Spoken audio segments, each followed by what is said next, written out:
Hello, and welcome to another video in the Blade series. Today, Scott and I are going to discuss generative adversarial networks. Don't worry, it sounds like a foreign language to me as well.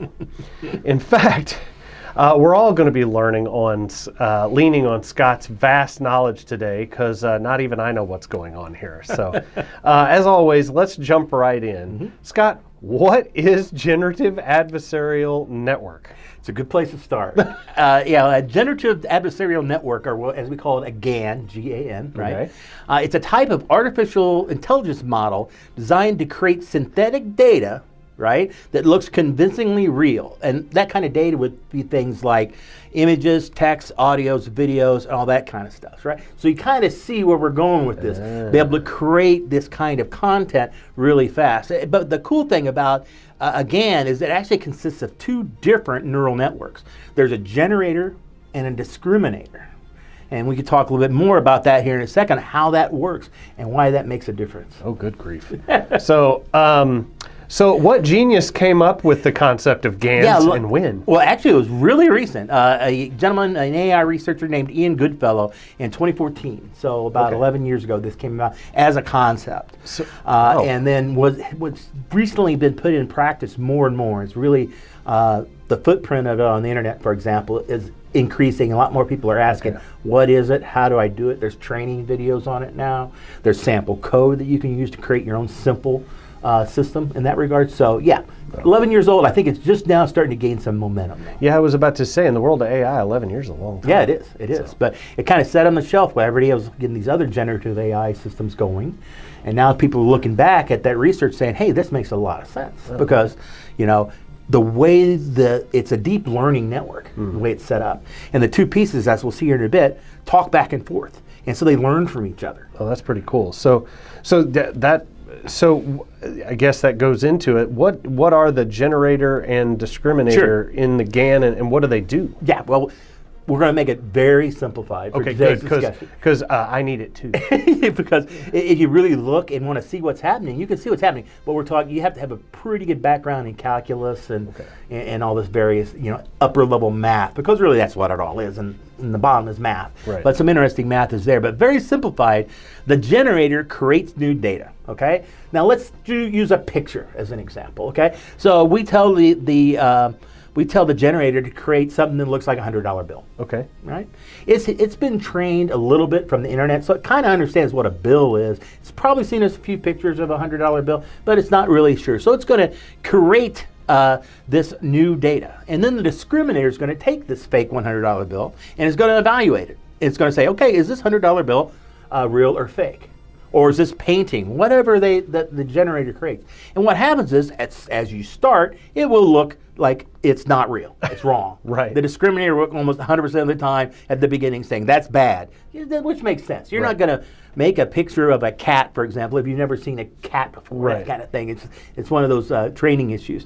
So the discriminator says, okay, no, that's not what you made, a $100 bill in our example. So it kicks it back to the generator. And it tells the generator, here's why I thought this doesn't look real. The color was wrong, the picture was wrong, the spelling was wrong, or whatever. And it tells the generator that. Generator then says, okay, let me try again. And it creates another one. It sends it to the discriminator. And it says, no, that's not quite good enough either because of this and this. So you're seeing the two systems are training each other once you get it started. So, which is a really neat way to look at it, because in the time that I've been explaining this one transaction back and forth, a GAN could have done 10,000 transactions at the time, depending on how complicated and your speed, your hardware, and so on. Right. But that's the point. It takes us much longer to explain it than it is to actually do it. That's crazy. It's pretty neat stuff. And you start thinking about this, the discriminator and then the content creator or the generator, they're constantly in this game of cat and mouse, kind of. Yeah. You're pitting. That's why it's called adversarial. You're pitting the two AIs against each other in a way. Gotcha. But in a way, also, they're working together because they're training each other. It's literally co-opetition. Yeah, and then when the generator finally gives something to the discriminator that looks right, it says, okay, that looks real. It gives it a high rating, and it passes through the system, and then you do whatever else you want to do with that data that comes out. Wow, that's crazy. Yeah, so every time, every iteration, the discriminator is telling the generator more and more, here's how you do it better and better and better. Perfecting. And that's how it works. And it's just basically what we've seen in the large language models, up to this point with AI, where they just basically learn, through digging through data everywhere. But this is a little more concentrated, a little bit more scientific in the way that you could take this system and create very, very good-looking fakes of videos, audios, pictures of people doing different things, maybe things they shouldn't, that kind of stuff. So here's the downside of this type of networking as well, because you can quickly create these sort of things, and it's not rocket science once you understand the coding. Once that's set up for you, it's basically just using simple prompts to interact with the GAN itself. Wow, so that's just a few of the applications. Yeah. What are some of the other stuff? Well, one thing it can do for us, instead of just making fake images, you can use a GAN to help create hyper-realistic images, right? Something with, you could start off with a standard image, of HD image off a computer, and then through the process, the discriminator and the content creating piece will sit there and reiterate over and over and over until it makes that original picture much more enhanced. Maybe it's at a higher resolution now, or deeper colors, whatever it figures out. Because remember, the two AIs are going to be talking to each other, figuring out, okay, what looks best. Which is terrifying in and of itself. Well, it's just two of them. Just wait till we get up to about 15 or 500. Yeah, I was about to say, there's a room full of them. So that's one thing they can do is the hyper-realistic images, of anything that don't exist in the real world. And I think everyone's seen that with the existing AI stuff. Also, it can do image-to-image translation. So we can take a black and white image and turn it into color. And we've seen that before, and specialized platforms can do that. Oh, wow. It can also say, okay, take this photograph and make it look like a portrait in the style of Monet. Whoa, That kind of stuff. And it could do trial and error, because you think about it, the two pieces have access to training data, whatever you give it. So you give it like a whole bunch of artwork as training data, it can learn, okay, so Monet has these certain types of colors he uses. And depth and of brush stroke. and all that stuff. And then you were able to change that photograph into looking like it's a painting. That adds a whole new meaning to the word filter. Yeah, exactly. It's pretty neat. And also, whenever you watch CSI or anything like that. Enhance. And it gets really... Well, this is the GAN can actually do that. You can actually say enhance. It's real, folks. It's finally here. You can take low resolution images and make them sharper and more realistic using a GAN. Because through the iteration, again, as we've talked, you start off with low resolution image, and the generator will try to make it look more higher resolution, then give it to the discriminator who looks at it that way, and okay, that looks wrong on this one, and they talk back and forth until you end up with an enhanced image. That's insane. So so for all of us Star Trek nerds, when somebody finally says enhance, you can actually do it. You can do it if you have a GAN set up and so on and so forth. And another thing we can do, and this is a lot of the LLMs that are out there today, Gemini and OpenAI and these sort of things can all do these too. But you can generate an image based on a text description. Show me a white dog running down through a wheat field carrying a red ball or something. And pretty much all the AI clients nowadays I've can done do that. So. And do those pretty steps. But that's still something else that the GANs can do too. So really, if you look at it, I think everybody's kind of seen how they can work with ChatGPT and so on and so forth and create these sort of things. That's just kind of the beginning of what the GAN can do. Yeah, we're just scratching the That's surface. just the beginning piece, because really image generation isn't that difficult if you have proper training data and you can pull that information and bring it all together. So. Yeah, it's where we go next, and so why are the GANs a double-edged sword? Yeah, well, always, there's a lot of different opportunities, because you think about it, with just design and entertainment and science and literature and all these things that it could be affected by this technology. It's great. But also, as we could probably guess, since you are talking to us now, there's cybersecurity threats that come along with this that we all need to understand. Because all these great things that the GANs can do, they can also create phishing emails and deep fake videos, right? And use those to attack people or change, to damage reputations, impersonate people, make you do something bad. Like the AI generated phishing emails generally coming from this type of system are very, very, very realistic. And they're almost hard to distinguish from something else. You can always check the email address, right, and see if it's coming from some funky place. But if the bad guys have access to the person's network where it's sending from, this is what we see. We had two law firms recently.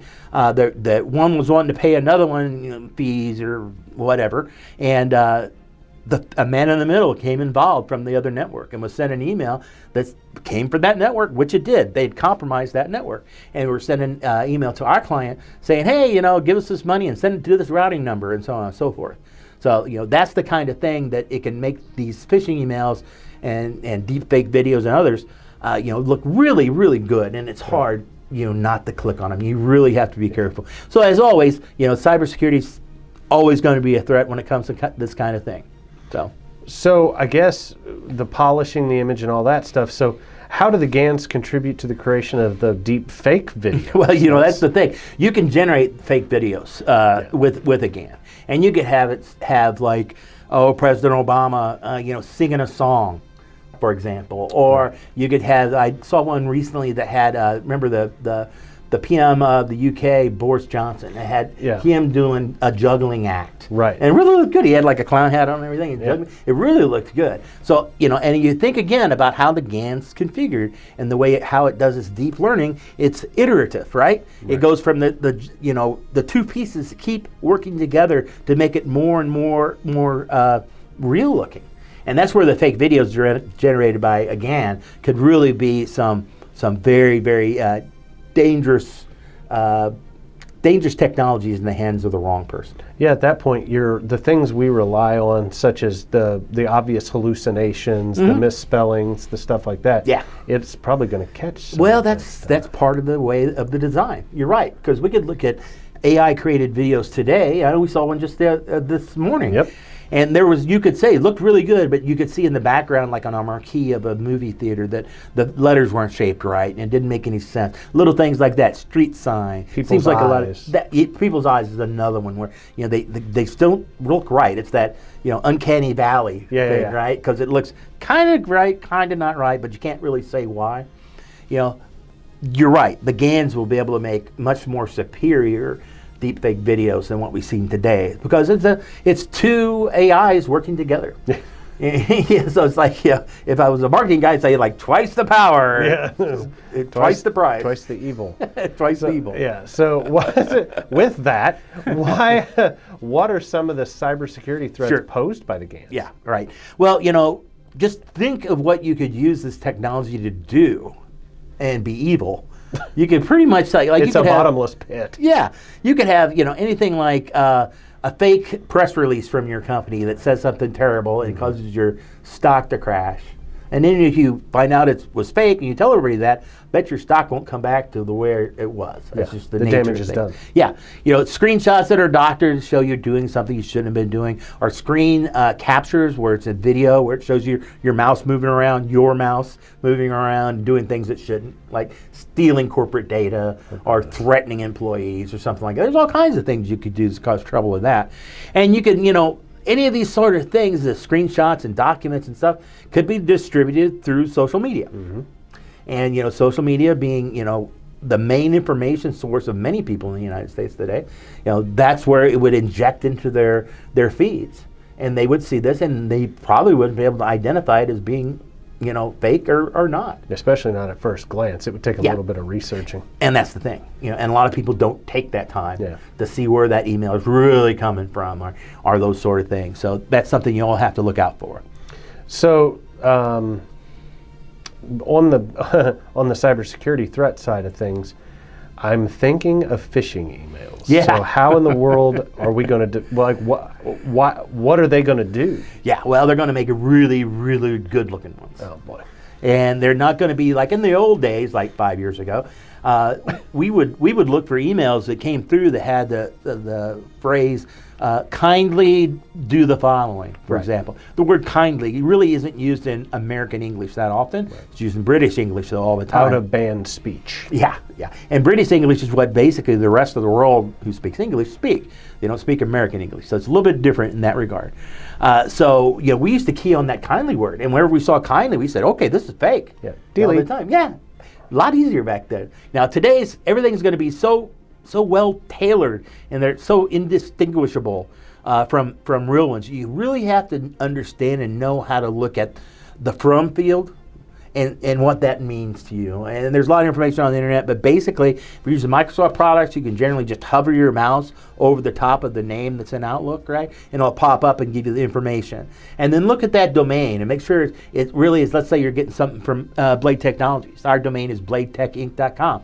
So if you're getting something for us, look and make sure it says bladetechinc.com and it doesn't say like Blade Tech Inc., an extra C. It could literally be off by one. By one letter, just to fool you, right? And you as always, the end user, unfortunately, is the number one target and the number one danger to a network, because people who don't understand, how to identify an email, whether it's real or fake, or there's no shame in asking. At least in any of the businesses we work with, and we make sure during our training, which you guys are getting training, right? You should at least once a year get cybersecurity training. Mm-hmm. But that's something that we always try to impress upon our customers, is that you want to encourage people to say, hey, I think I screwed up and clicked on something. Tell people right away when there's a chance that we can remediate it. Yeah. Other than letting a bad actor on our networks now, which we will see activity of. And then we'll have a whole other bag of beans trying to take care of the problem, and there'll be insurance involved and lawyers and everything else. So you just don't want to go there. Just make sure you know what you're doing, and make sure before you click on something, it's truly what you want to do. So now that we've talked about protecting a little bit, so let's say we're doing the end user training. What else can the businesses do to protect themselves? Well, you need a multi-layered approach. Yeah. That's the only As way with everything, here comes another layer. Back in the days where you had great security, where you had antivirus client on all your systems. And a firewall. Yeah. And you were like, hey, woohoo! And you were for a long time. Yeah. But we're not playing that game anymore, right? We got to have a multi-layered defense strategy that has employee training, and definitely once a year. Some companies do it twice a year. And you also want to perhaps tailor your training to having a couple different sessions, one that maybe has the line employees and one that has the managers, because there's different concerns in each on what they can do. That's one thing, the employee training. Advanced threat detection systems, which is something that we use that aren't the old just antiviruses. Yeah. They're actually actively looking for, somebody who's poking around on your network, for example, or trying to exfiltrate data. We see that kind of stuff go on, and we can, put the hammer down and lock that out. Yeah. Digital watermarking is always important too for your documents themselves, so you can prove that it's truly your content. Mm-hmm. There's multiple different ways to do that. Content and authentication tools, same idea. And then obviously, unless you're in the cybersecurity field yourself, your firm needs to have a cybersecurity provider, someone like Blade Technologies. There's other people out there that are great also, but you got to have a partner, even if you only talk to them once a year, which would be doubtful. But just so you can stay on top of what the heck is going on in your industry. Yeah, that's a really good segue. We don't do this very often in our videos. Usually we try to keep these as agnostic as humanly possible, but in this particular instance, because of our expertise, what role is Blade Technologies going to play in protecting the business from the GAN threats? Gotcha. We offer a lot of different services that are AI aware and do cybersecurity, and we do network monitoring, threat detection, phishing prevention, where we can stop anything like that. It's designed to detect even the most sophisticated digital deception.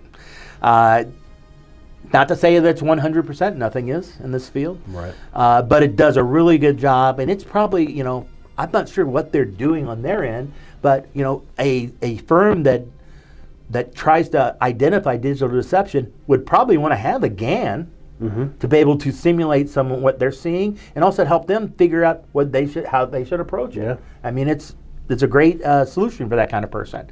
But again, the biggest threat is and always will be the end user. Yeah. And that's where the training is so important. Try to have an open environment where if anyone's not sure, that they get, help without any judgment or anything like that, and thank them for coming and all that. You really want to make that part of your culture in a company. Otherwise, it will happen someday. It will. Yep. It may not be this year, next year, or 10 years from now, but it will happen to you. So that's why you want to be prepared to have that culture in place. Yeah. So for me, I was kind of sitting here thinking about it, and I'm like, man, I've been left speechless, and that's a rare thing for me. Anybody that knows me, it really does feel like we're edging up on for any Isaac Asimov fans out there, which we are, we're starting, the science fiction is beginning to become reality. And I guess, so the moral of the story here is it's vigilance, right? You know, we're trying to make sure that we're getting the word out to people, and I think that's something that you guys should do as well, is seek out a cybersecurity defense provider like Blade or someone else. I honestly, it'd be cool if you came to us, but just find someone that you can trust that isn't just putting antivirus on a machine, and they're not just putting a firewall, because the world we live in, that's not a thing anymore. Nope, really that's not enough. That's great security for about 1998 or so. Yeah. But yeah, we're way past that at this point. We've moved 25 years past that. Yeah, so. Plus, yeah. So it's and as we move forward with these types of threats, you know, we could have only dreamed about how bad they are, and I can only dream how bad they're going to get. So, and the only defense against them is, again, to partner with someone that's as smart as the cyber criminal, if not smarter. And so that leads me to Scott. So it's also experience as well. Yeah. I mean, I know we calculated it here at Blade. We've got like 350 years of experience, something like that. And you know, that doesn't mean something in this field. Doesn't mean as much in other fields, really. As much as it used to. But in our field, sometimes it's a little interesting where I get to talk to some of our younger folks and say, hey, back in the day, way back when, 10 years ago, that here's how we approached it. So, you know. Some of that comes in. So, Scott, as always, thank you for your expertise and your insight. My pleasure. Thanks to all of you for watching. This is John and Scott for Blade. Take it easy.